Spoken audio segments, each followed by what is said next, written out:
বারবার বলি, ধর্ম একটাই, সেটা সনাতন। রিলিজিয়ান হচ্ছে আপনি বলতে পারেন বিভিন্ন পন্থা, ঠিক আছে, মাঝহব হিন্দিতে যদি বলি। তো রিলিজিয়ানের অ্যাজ সাচ বাংলা নেই, ধর্মের অ্যাজ সাচ ইংরেজি নেই। বাট তবু যেহেতু সেকুলার বলতে ধর্মনিরপেক্ষ শব্দটা এখনো চলছে, এটাকে দ্রুত পাল্টানো উচিত, তো আমিও বললাম ধর্মনিরপেক্ষ। তার আগে পর্যন্ত নেপাল কি ছিল?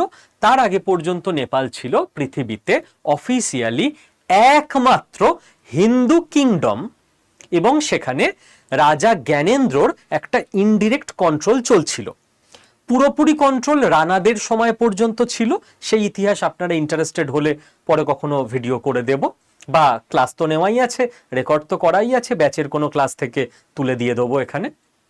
আর 2006-এর 18ই মে থেকে রাজা জ্ঞানেন্দ্রর হাত থেকেও ক্ষমতা চলে যায় এবং ক্ষমতা আসে পলিটিক্যাল পার্টিগুলোর